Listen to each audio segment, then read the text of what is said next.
ये डूब मरने का मकाम नहीं है तो क्या है?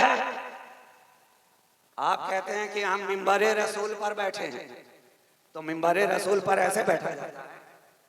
रसूल की बारगाह में सहाबाए किराम कैसे बैठते थे ये आपने कभी जाना भी? इस तरह जामिदो साकिर सर को झुकाए हुए नबी की बारगाह में महफिले रसूल में सहाबाए किराम बैठते थे कि परिंदे उनके सरों पर आकर बैठ जाएं ये समझकर कि कोई लकड़ी का तना है या पत्थर है। ये बैठने का मकाम कि निगाह उठाकर रसूल को आंख भर करके देख भी ना पाए, ये अदब, ये अदब। और आज कहते हैं ये मिंबरे रसूल है, ये जिक्रे रसूल है, ये महफिले रसूल है। और हालत ये कि सर के ऊपर टोपी नहीं, हालत ये कि कोई बावजू नहीं, हालत ये कि ना बैठने का सलीका, हालत ये कि ना सुनने का अदब, हालत ये कि ना बोलने का तरीका। अरे क्या हो गया और कितना नीचे जाओगे? आज मुसलमानों की हालत यूं ही तबाह नहीं है, ये तुम्हारा ही किया हुआ है जो आज हालत यहां तक आ गई। कोसते हो सरकार को, दोष देते हो पॉलिटिशियन को, कहते हो फलां की सरकार आ गई इसलिए हालत ये हो गई। अरे उस सरकार ने तुम्हारी हालत नहीं बदली है, तुमने मदीने वाली सरकार को छोड़ दिया है इसलिए हालत बदली। वस्सलातु वस्सलामु अला सय्यदिल अंबिया वल मुरसलीन इमामिल अव्वलीन वल आखिरीन हबीबना व हबीब रब्बिल आलमीन व अला आलिहि त्वय्यबीन त्ताहिरीन व अज़वाजिहि त्ताहिरात उम्महातिल मुमिनीन व अला साइरि सहाबत व ताबिईन अजमईन इला यौमिद्दीन अम्मा बअद। फ़क़द क़ाल अल्लाहु तबारक व तआला फ़िल क़ुरआनिल मजीद वल फ़ुरक़ानिल हमीद। अऊज़ु बिल्लाहि मिनश शैतानिर रजीम। बिस्मिल्लाहिर रहमानिर रहीम। लक़द कान लकुम फ़ी रसूलिल्लाहि उस्वतुन हसनह। सदक़ल्लाहु मौलानाल अज़ीम व सदक़ रसूलुहुन नबियुल अमीनुल करीम व नहनु अला ज़ालिका लमिनश शाहिदीन वश्शाकिरीन वल्हम्दुलिल्लाहि रब्बिल आलमीन। हज़रात गिरामी वक़ार, उलमाए मिल्लत इस्लामिया, शुअराए बारगाह नबविया, जुमला मुहिब्बीन, मुखलिसीन, मुतक़िदीन, मुरीदीन व मुतवस्सिलीन, पर्दा नशीन फ़तमाब ख़वातीन इस्लाम, अस्सलामु अलैकुम व रहमतुल्लाहि व बरकातुहू।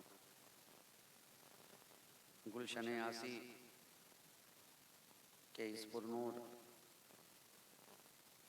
और पुरकैफ दस्तारबंदी के जलसे में आप हजरात हाज़री और शिरकत का शरफ़ हासिल कर रहे हैं। अभी अभी आपने अपने सर की आंखों से देखा दस्तारे हिफ्ज़ व क़िरात का खूबसूरत और हसीन मंजर।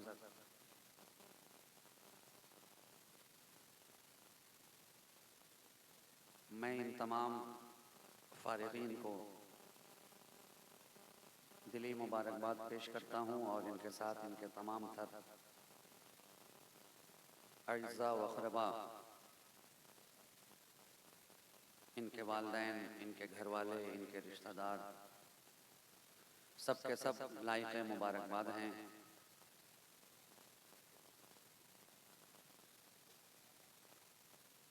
और इस इदारे के जुमला मुअल्लिमीन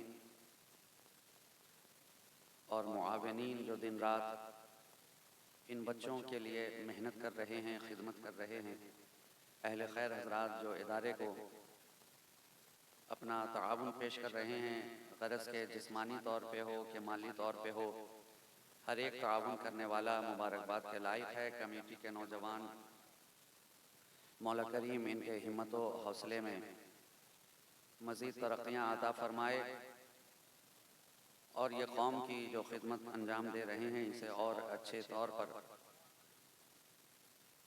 अंजाम दे पाएँ और इसका बेहतरीन सिला और जज़ा मौला करीम दोनों जहां में इन्हें अता फ़रमाए।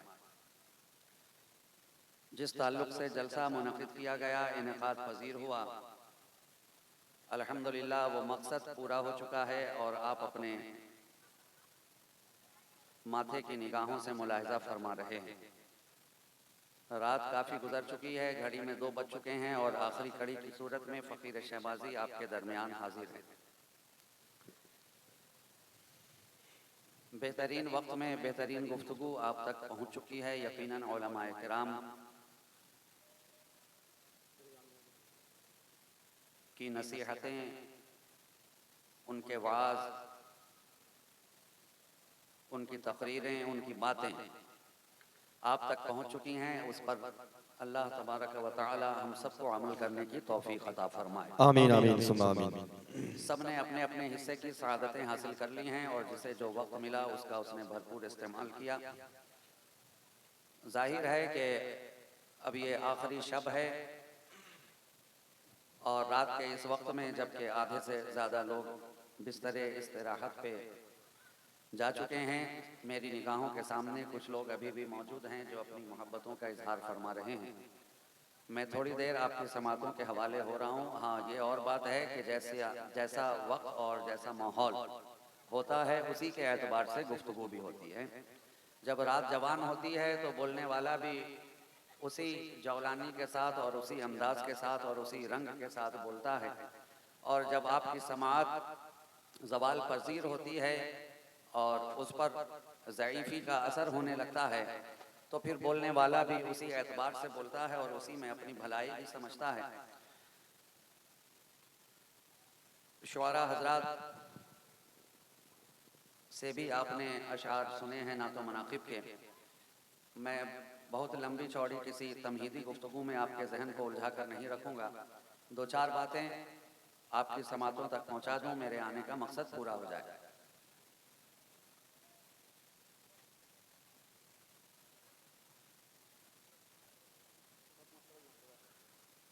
तमाम तर तारीफ़ व तौसीफ़, हम्द व सना, शुक्र व सपास, खूबी व सताइश, बुजुर्गी और बरतरी उसी ज़ात वाहिद को ज़ेबा है जिसकी शान अल्हम्दुलिल्लाह रब्बिल आलमीन। और उसकी बारगाह लम यज़ल में उसका ये सेहकार बंदा इस तरह अर्ज़ करना चाहता है कि तू अपने लुत्फ़ का हम पर नुज़ूल कर या रब। तू अपने लुत्फ़ का हम पर नुज़ूल कर या रब, अताए जलवे ज़ाते रसूल कर या रब। अताए जलवे ज़ाते रसूल कर या रब। और मेरे रसूल के खालिक, मेरे नबी के खुदा, मेरे रसूल के खालिक, मेरे नबी के खुदा, मैं किसको याद करूं तुझको भूल कर या रब। मैं किसको याद करूं तुझको भूल कर या रब।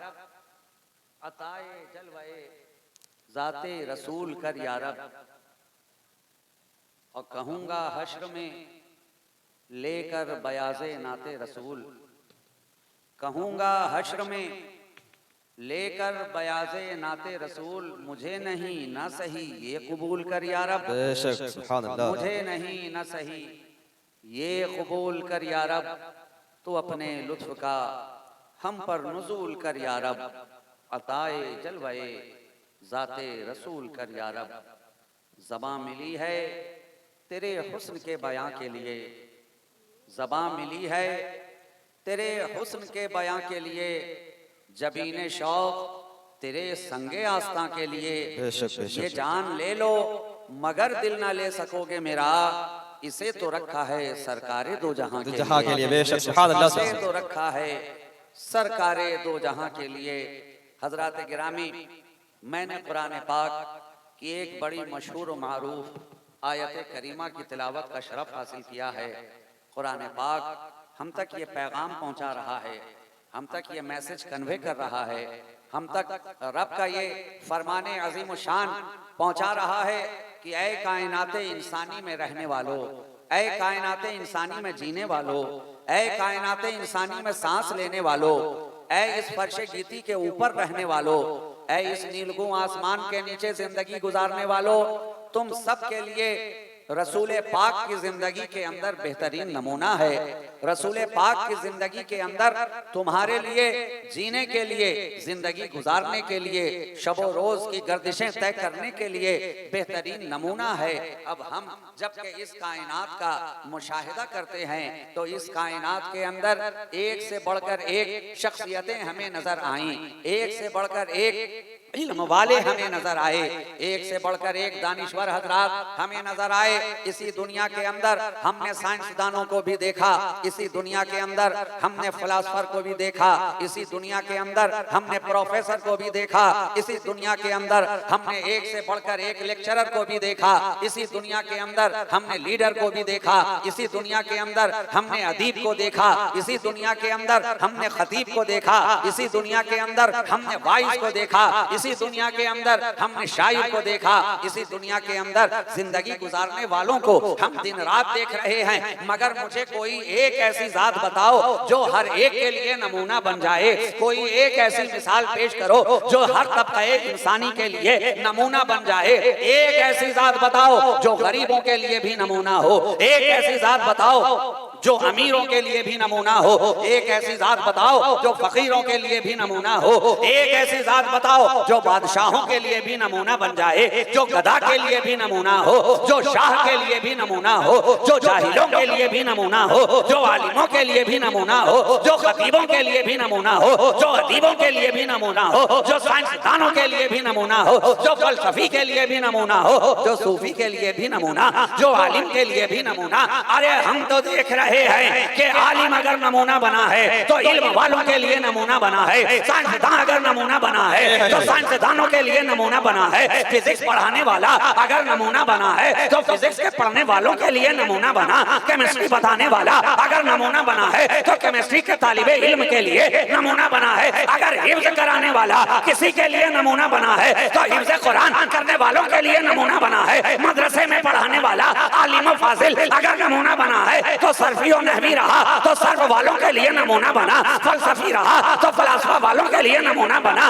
मंतकी रहा तो मंतिक पढ़ाने वालों के लिए नमूना बना, मुहद्दिस रहा तो हदीस का दर्स देने वालों के लिए नमूना बनता नजर आया, मुफस्सिर रहा तो तफसीर बयान करने वालों के लिए नमूना बनता नजर आया, न्यूटन नमूना बना है तो फिजिक्स वालों के लिए नमूना बना है, बड़े से बड़ा फलसफी, साइंसदान, आलिम, फाजिल, अदीब नमूना बना। मगर एक खास तबके के लिए, एक खास मेजोरिटी के लिए, एक खास लोगों के लिए, एक खास जमात के लिए नमूना बना है। मगर सारी कायनात में मेरा नबी, मेरा मुस्तफा तन्हा ऐसा है जो हर एक के लिए नमूना बनता है।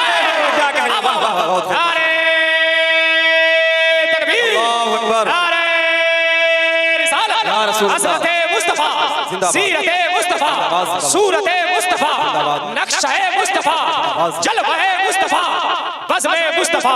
नारे तकबीर। सारी कायनात के अंदर अगर एक जात तलाश की जाए तो वो सिवाय जाते मोहम्मदुर रसूलुल्लाह के और कोई दूसरी जात नहीं है जो हर एक के लिए नमूना बनती नजर आ रही है। अरब वालों के लिए वही नमूना, अजम वालों के लिए वही नमूना, हिंदो पाक वालों के लिए वही नमूना, अफगानिस्तान वालों के लिए वही नमूना, बरतानिया और जापान वालों के लिए वही नमूना, अरबी के लिए वही, हाशमी के लिए वही, कुरैशी के लिए वही, ईरानी के लिए वही, इराकी के लिए वही।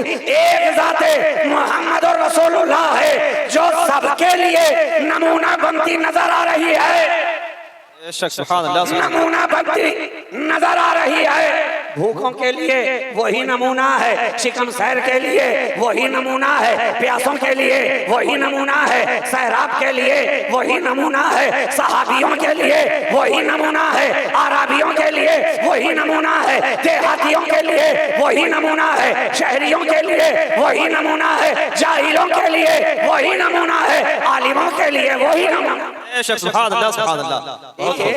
एक जात सबके लिए नमूना, हर एक के लिए नमूना। एक जाते मोहम्मद और रसूलुल्लाह हर एक के लिए नमूना बनती नजर आ रही है।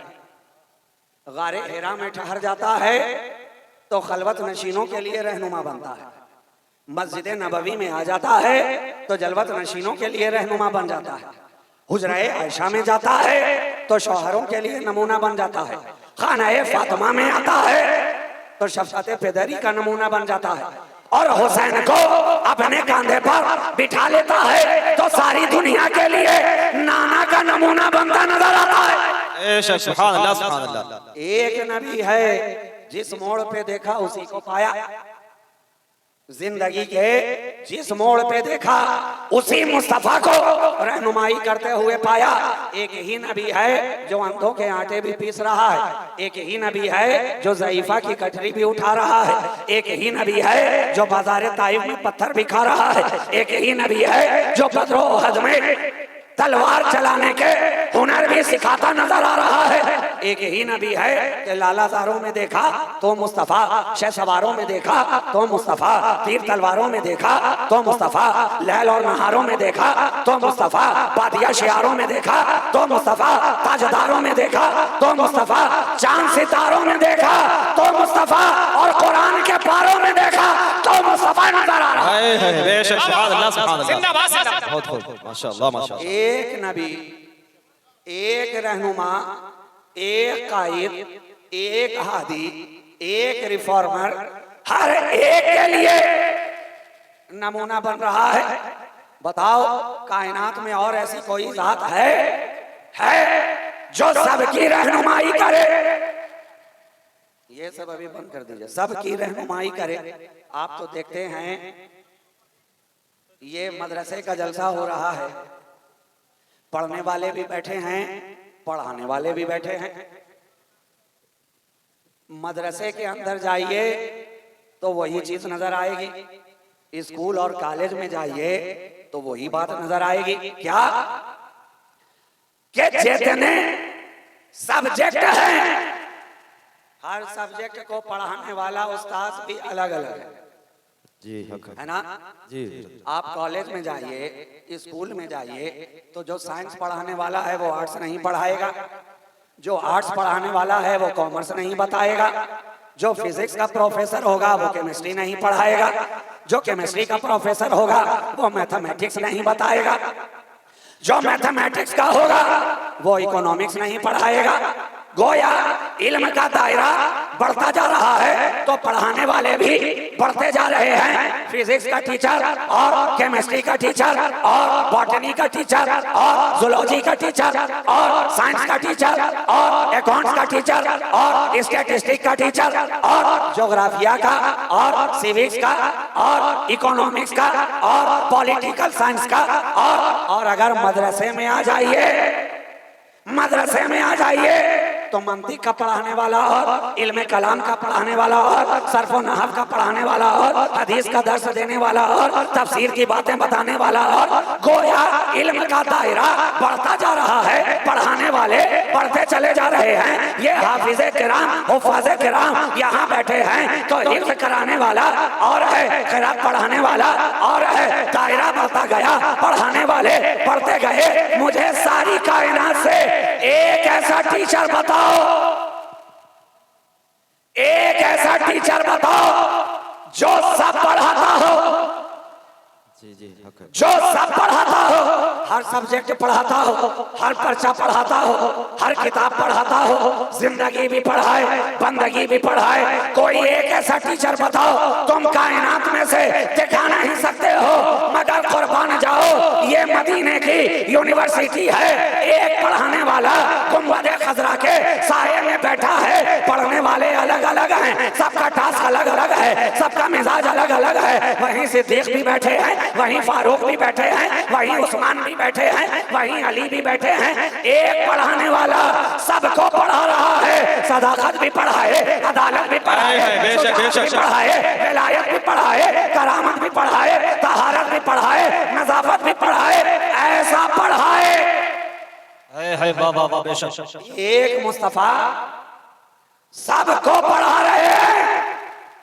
एक रसूल सबको पढ़ा रहे हैं, सबको पढ़ा रहे हैं। और जिसे पढ़ा देते हैं अब सारा जमाना उससे पढ़ता नजर आ रहा है। जिसे मेरा नबी पढ़ा दे सारा जमाना उससे पढ़ता नजर आ रहा है।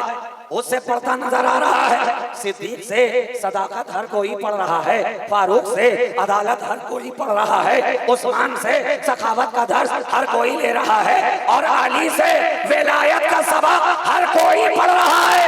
बाबा नारे तकबीर, अल्लाहु अकबर, नारे तकबीर, अल्लाहु अकबर, नारे रिसालत, या रसूल अल्लाह, नारे रिसालत, या रसूल अल्लाह, मसलके आला हजरत, जिंदाबाद, मसलके आला हजरत, मुस्तफा जान रहमत कॉन्फ्रेंस, जिंदाबाद, मुस्तफा जान रहमत कॉन्फ्रेंस। सबको पढ़ा रहे हैं, है ना? दुनिया में कोई ऐसा पढ़ाने वाला आया ही नहीं जो हर सब्जेक्ट पढ़ाए। नमाज वो पढ़ाए, रोजा वो पढ़ाए, हज वो पढ़ाए, ज़कात वो पढ़ाए, जिंदगी गुजारने का तरीका वो पढ़ाए, बड़ों का अदब वो पढ़ाए, छोटों की मोहब्बत वो पढ़ाए, वालिदैन की खिदमत वो पढ़ाए, इल्म की बातें वो पढ़ाए, जिंदगी गुजारने का तरीका वो पढ़ाए, माँ के कदमों के नीचे जन्नत है ये वो पढ़ाए। बेशक अल्लाह सुभान अल्लाह, एक बहुत पढ़ाने खूब। वाला सब कुछ पढ़ा रहा है। अच्छा, कमाल की बात यह है कि दुनिया में जितने पढ़ाने वाले आए हैं ना, पहले खुद पढ़ते हैं तब जाकर पढ़ाते हैं। जी जी हक है। पहले खुद पढ़ते हैं। अभी ये हाफिज साहब हैं, पहले इन्होंने हिफ्ज किया, मेहनत की, सालों साल मुशक्कत की, कई साल मदरसे में गुजारे, उस्ताद के आगे जानोए तलम्मुस को तय किया, अब ये हाफिज कुरान बन गए। तो पहले पढ़ा, अब ना कहीं जाएंगे तो दूसरों को पढ़ाएंगे। जी जी हक है, हक है। किसी मदरसे में जाएं, किसी इदारे में जाएं, तब जाकर पढ़ाएंगे। ये दुनिया का दस्तूर है, पहले पढ़ो तब पढ़ाओ। पहले पढ़ते हैं तब पढ़ाते हैं, लेकिन मेरा नबी वो है किसी से पढ़ता नहीं है मगर सबको पढ़ाता नहीं। बेशक बेशक अल्लाह, बहुत खूब माशाअल्लाह, या रसूल अल्लाह, अल्लाहु अकबर, बहुत खूब, बहुत खूब माशाअल्लाह। पढ़ता नहीं है मगर सबको पढ़ाता है, सबको पढ़ाता है, इसलिए कि यहाँ जिसने भी पढ़ा दुनियादार से पढ़ा है। मेरे नबी ने दुनियादार से नहीं बल्कि परवरदिगार से पढ़ा है। बेशक सुभान अल्लाह, सुभान अल्लाह। पढ़ा है, इसलिए सबको पढ़ा रहा है, सबको पढ़ा रहा है। क्या हो गया? आवाज कम तो बंद ही कर दो ना, सीधा सलातो सलाम पढ़ो। जब परेशानी है, दुश्वारी है, तो फिर जलसा 3 बजे रात तक चलाने की जरूरत क्या है? माइक बंद कीजिए, सलाम पढ़िए, दुआ पे इख्तिताम कीजिए। साउंड बाहर का नहीं बढ़ाइए, अंदर का तो बढ़ाइएगा। बोलने वाले को आवाज कुछ समझ ही में ना आवे, बाहर का बंद कर दीजिए। दुरूद पाक पढ़ लीजिए। अल्लाहुम्मा सल्ली अला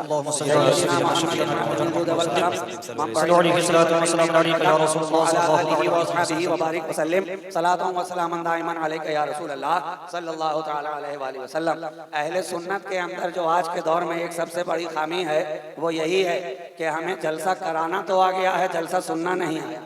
हक है, हक है। जलसा तो डेली डेली हम कराने लग गए मगर जलसा सुनने हमें नहीं आया। अरे क्या जरूरत है कि फजर तक ही जलसा चले? क्या जरूरत है कि 3:30 बजे सुबह तक जलसा चले? आपके इलाके में 1 बजे तक लोग अगर सुनते हैं, 1 बजे तक बंद कर दीजिए। 12 बजे तक सुनते हैं, 12 बजे तक बंद कर दीजिए। ये जबरदस्ती सुनाकर आप किसी को बदल नहीं सकते। जबकि आपकी समाज सो जाए, आधे लोग सोए हैं, आधे ऊँघ रहे हैं, आधे नींद की आगोश में जा चुके हैं। जलसा तब तक चलाओ जब तक सही ढंग से चले। जबरदस्ती खींच खाच कर 4 बजे तक चलाने का कोई मतलब ही नहीं है, कोई मतलब नहीं। उससे आपका पैगाम ना पहुंचने वाला है और ना आपकी बात सामाईन तक जाने वाली है। बहरहाल मुझे किसी से कोई शिकायत नहीं है। मैं जो काम करने आया हूँ वो काम पूरी जिम्मेदारी के साथ कर रहा हूँ। कोई सुने तो भी मैं बोल रहा हूँ, ना सुने तो भी मैं बोल रहा हूँ, इस यकीन और अकीदे के साथ कि कोई सुने ना सुने मगर जिनकी महफिल है मेरा नबी जरूर सुन रहा है। तो एक पढ़ाने वाला सबको पढ़ा रहा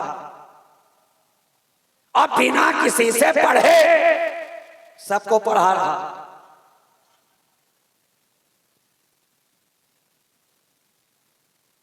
हबश के बिलाल को भी वही पढ़ाता नजर आता है और फारस के सलमान को भी वही पढ़ाता नजर आता है।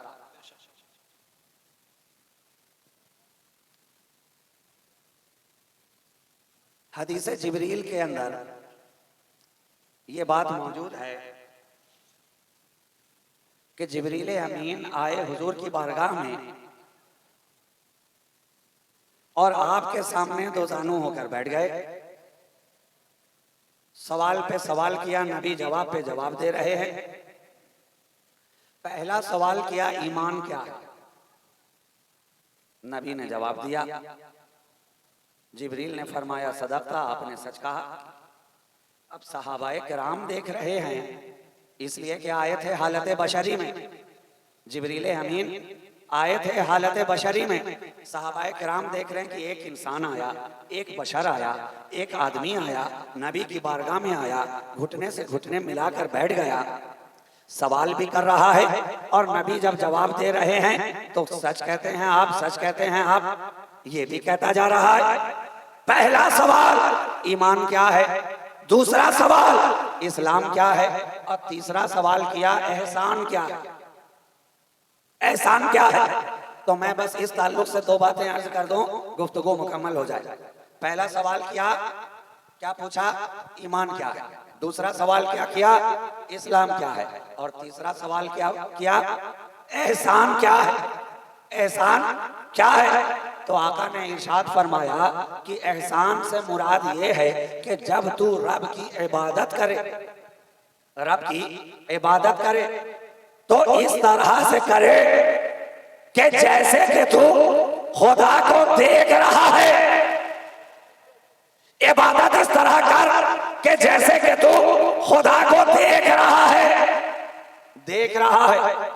और अगर ऐसा ना हो तो दिल में कम से कम इतना यकीन जमा ले कि तू खुदा को नहीं देख रहा तो खुदा तो तुझे देख रहा है, खुदा तो तुझे देख रहा है। इतना यकीन जमा ले, इतना तसव्वुर जमा ले। अब हमारे माशरे में दोनों कैटेगरी के लोग हमें नजर आए। जब हमने सहाबाए किराम की जमात को देखा तो वहां पहले दर्जे के लोग नजर आ रहे हैं। उनकी इबादत का अंदाज ये है कि जब वो खुदा की इबादत के लिए खड़े हो रहे हैं तो इस तरह जैसे कि वो खुदा को देख रहे हैं। और यकीन ना हो तो मौलाए कायनात शेर खुदा अली मुर्तजा खैबर शिकन बुल हसन असदुल्लाहिल गालिब सैयदना अली इब्ने अबी तालिब करमल्लाहु वजहुल करीम से जब सवाल किया कि क्या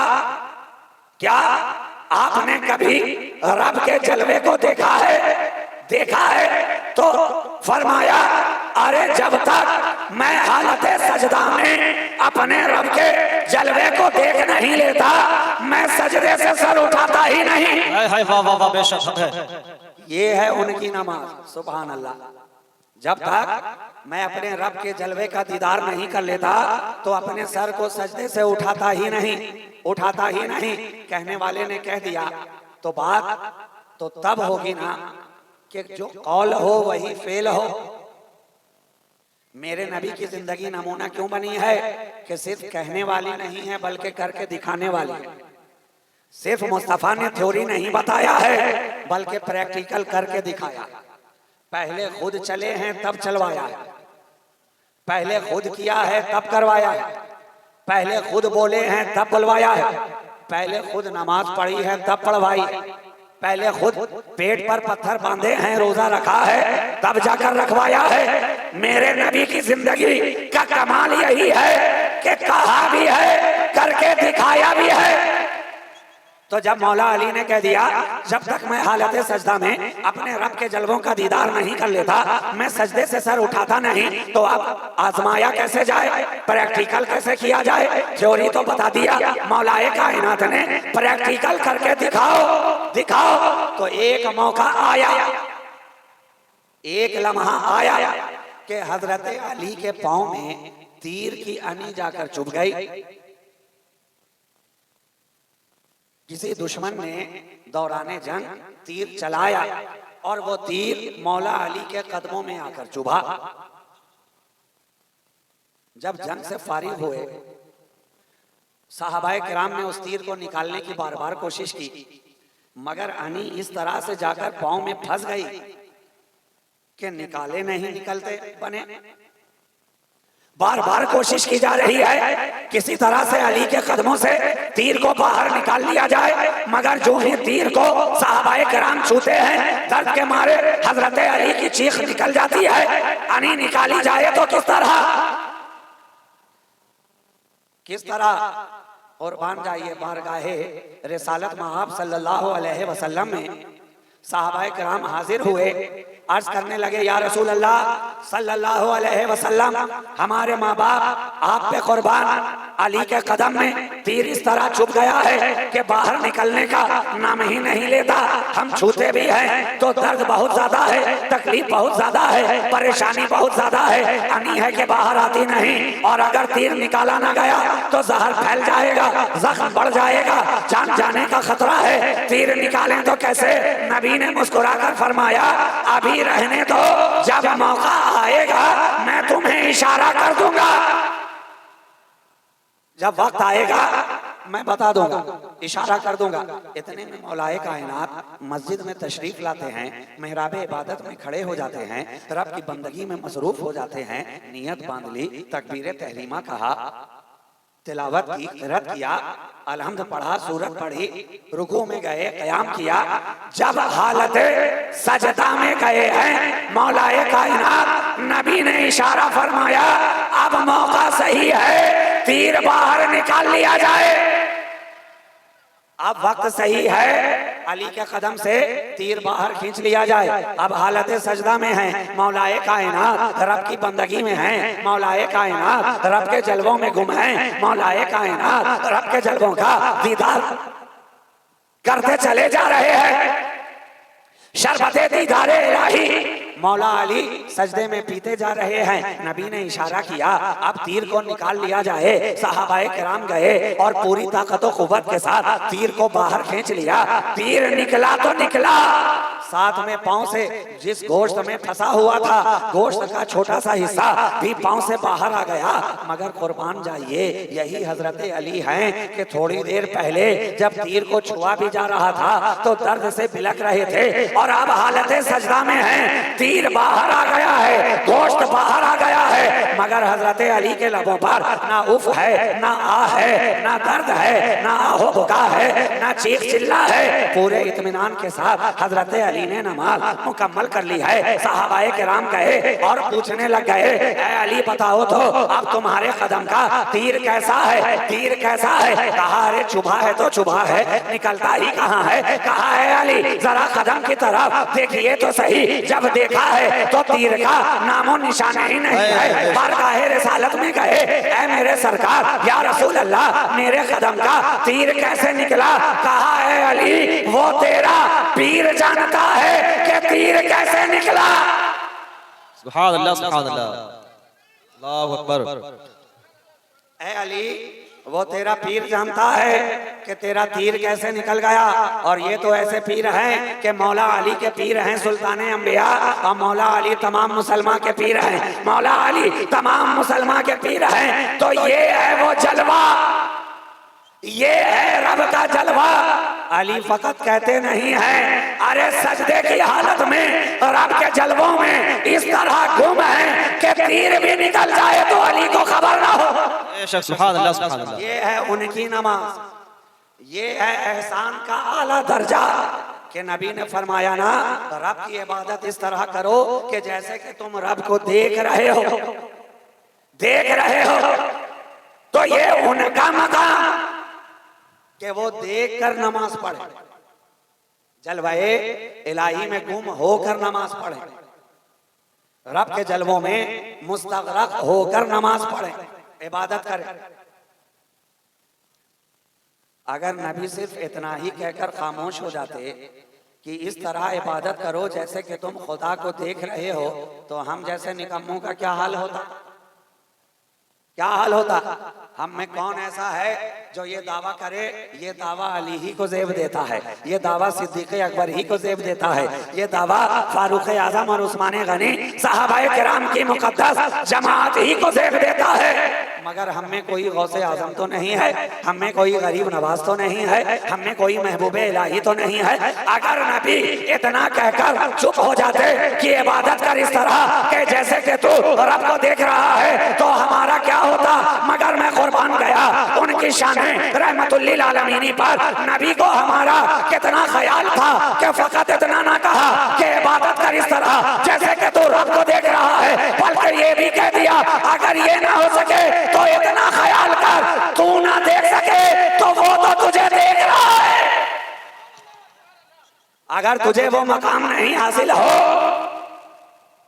अगर वो मकाम ना हासिल हो, ये मोबाइल बनाने के लिए बैठे हैं आप लोग, स्टेज पर तो तमाशों की हद। इस मोबाइल की बीमारी ने तो जलसों को तबाह बर्बाद कर दिया। पहले इतना तो था कि लोग बैठते थे तो बोलने वाले की तरफ उनकी तवज्जो होती थी, आंख भी उधर होती थी और कान भी उधर होता था। अब हमारे जलसों की हालत क्या है कि आंख मोबाइल की तरफ होती है कि वीडियो सही बन रहा है कि नहीं, कैनवस में सही आ रहा है कि नहीं, एंगल दुरुस्त है कि नहीं, आंख लगी है मोबाइल पर। तो जब आंख वहां टिकी है तो समाअत का तो कहना ही क्या।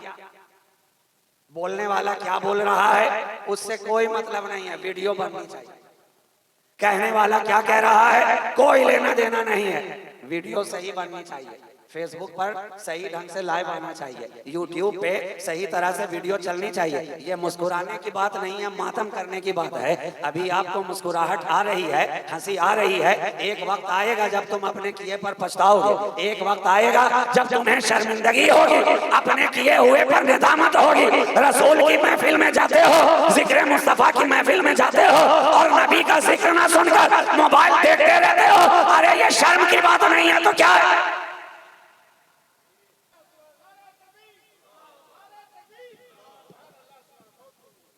आज भी हो जो बराहीम सा ईमा पैदा, आग कर सकती है अंदाजे गुलिस्तां पैदा। हालत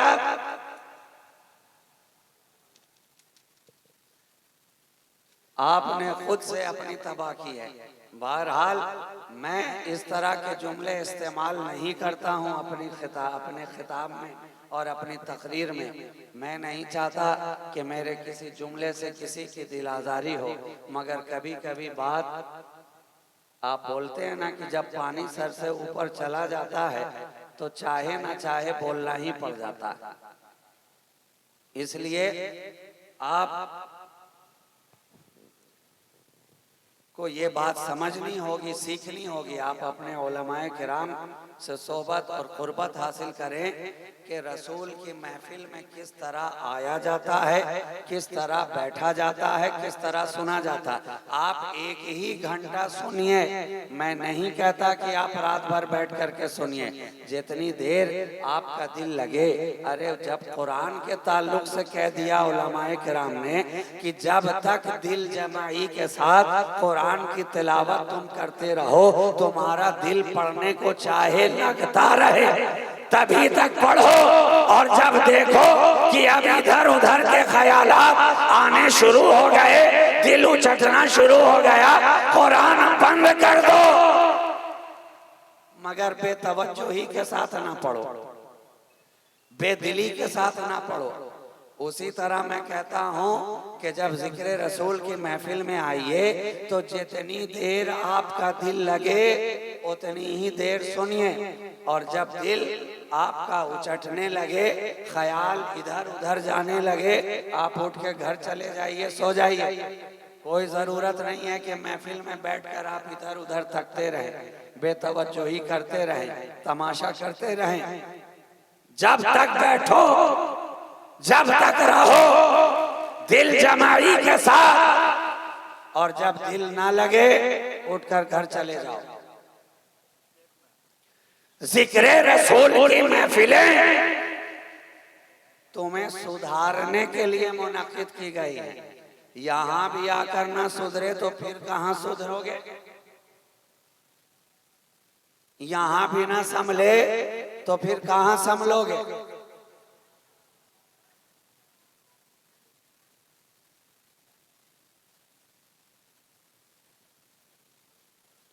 और आज तक, बल्कि मैं कहूं कि सुबह कयामत तक ये औलियाए किराम की जमात, सालेहीन की जमात जब तक आती रहेगी, इनका भी महवर व मरकज वही है जो पैगाम मुस्तफ़ा है।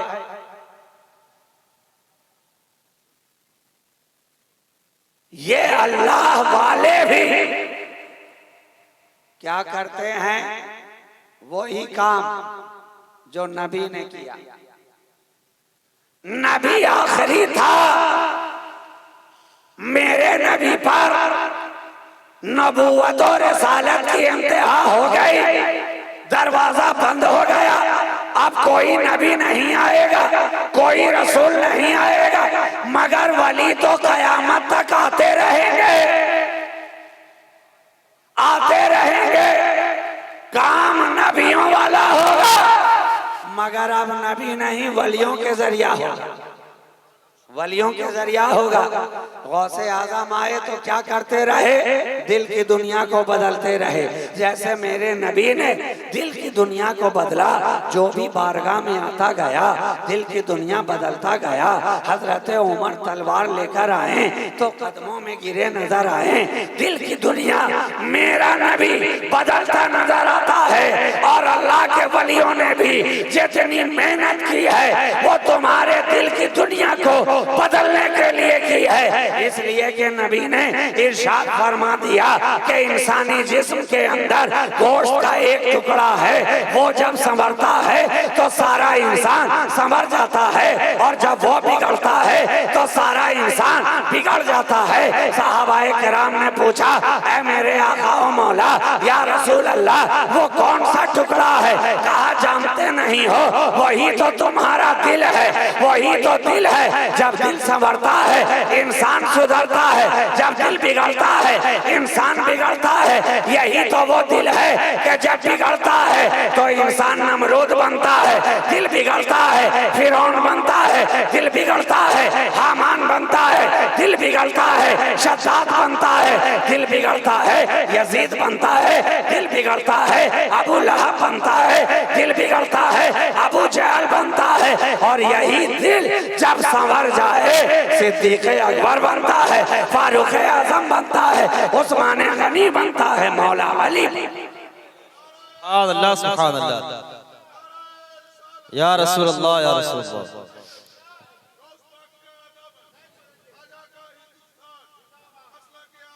जिंदाबाद जिंदाबाद। अल्लाहु अकबर। क्या पता चला? जब दिल संवरता है तो जन्नती बनाता है, और यही दिल बिगड़ता है तो जहन्नमी बनाता है। इसलिए अल्लाह वालों ने जितनी कोशिश की है तुम्हारा दिल बनाने पे की है। चेहरा बाद में बनाया, पहले दिल बनाया, पहले दिल बनाया। दिल बन जाएगा तो चेहरा ऑटोमेटिक बन जाएगा। जब दिल की स्याही दूर हो जाएगी, अंधेरा दूर हो जाएगा, आलाइश दूर हो जाएगी, तो फिर तुम्हारे चेहरे पर दाढ़ी की रौनक भी होगी, फिर तुम्हारे सरों पर टोपी की बहारें भी होंगी, फिर तुम्हारी पेशानियों में सजदों का नूर भी होगा, फिर तुम्हारे कदम बढ़ेंगे तो मस्जिदों की तरफ, तुम्हारे हाथ उठेंगे तो नेक कामों की तरफ, तुम्हारे दिल के अंदर सौदा समाएगा तो अल्लाह और उसके रसूल की मोहब्बत का सौदा समाएगा। पहले दिल बनाओ, इसलिए कि चेहरे की बनावट धोखा दे सकती है।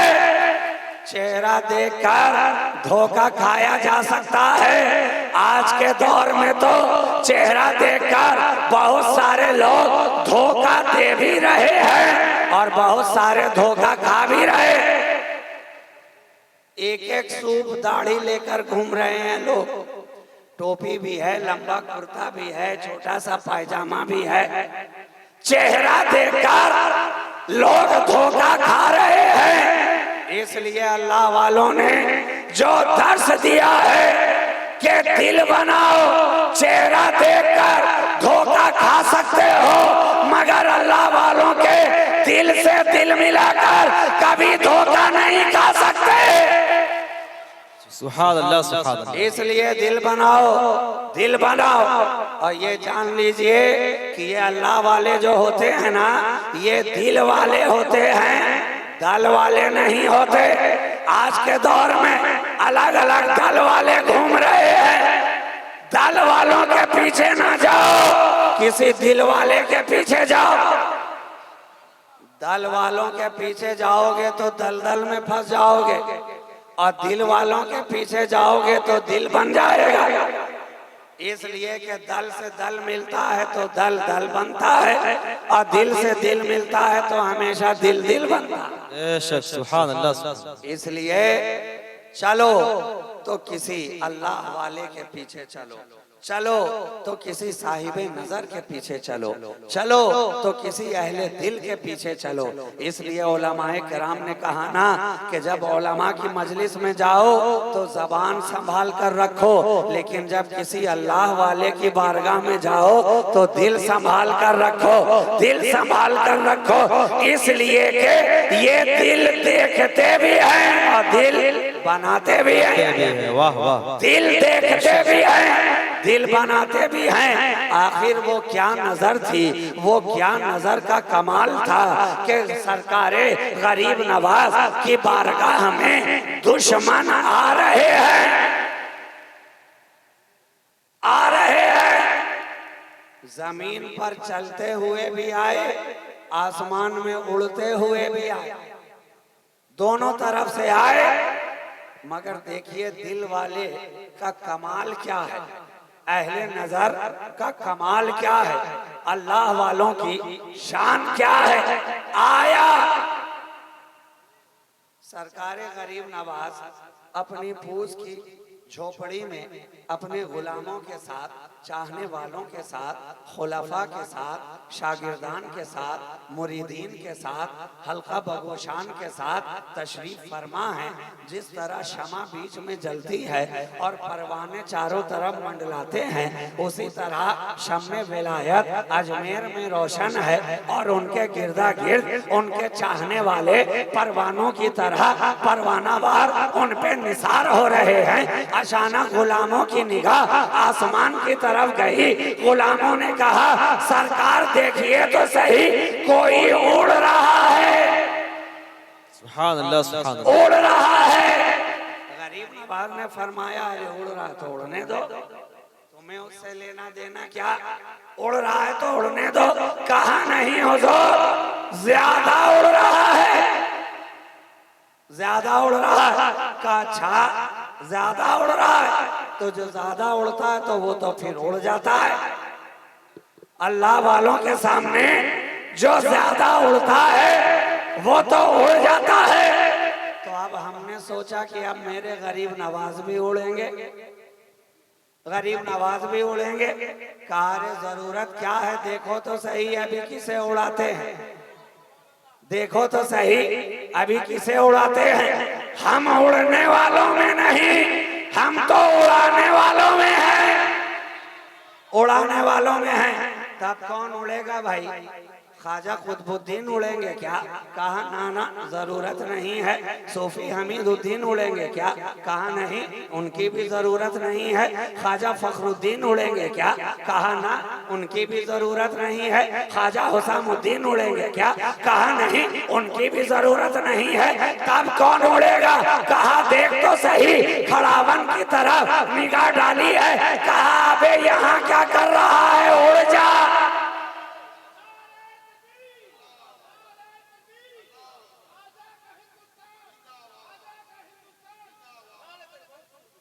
यहाँ क्या कर रहा है, उड़ जा, उड़ जा।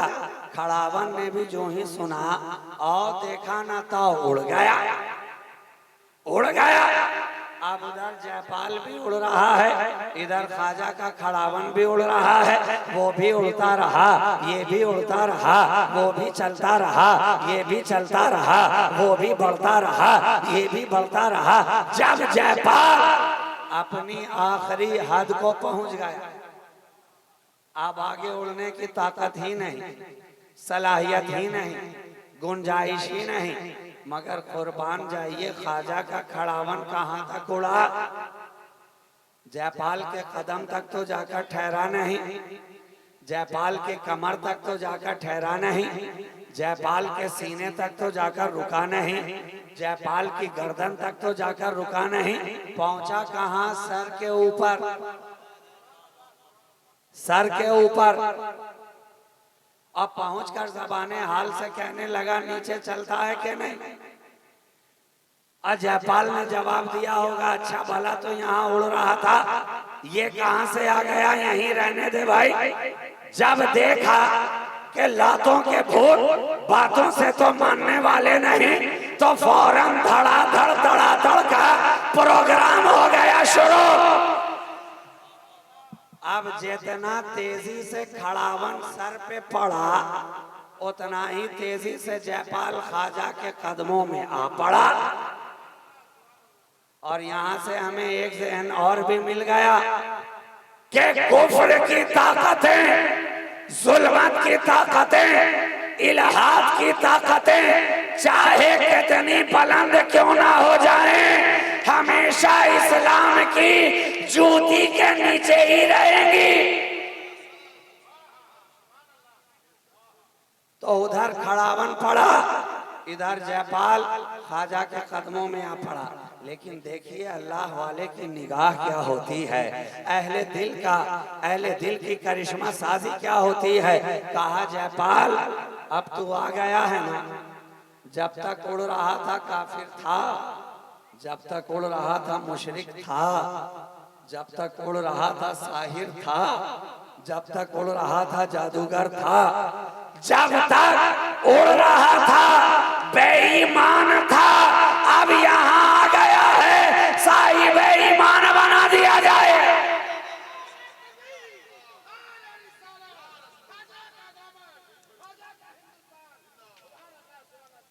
ख्वाजा ने एक निगाह डाली और दिल की दुनिया बदल दी।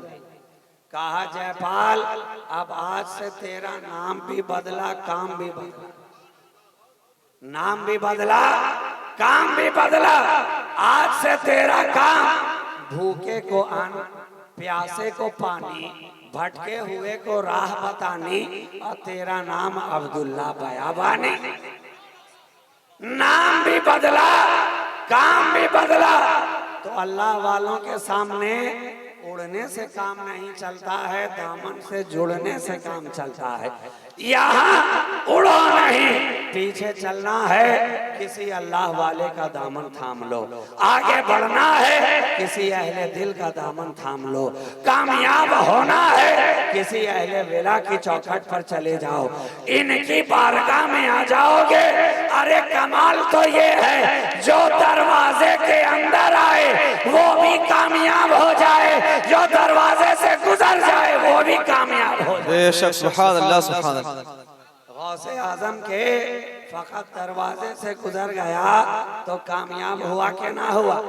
हालांकि मुरीद भी ना था, महफिल में भी ना आता था, मजलिस में भी ना बैठता था, वाज में भी ना आया, कभी पीछे नमाज भी ना अदा की, सिर्फ दरवाजे से गुजरा।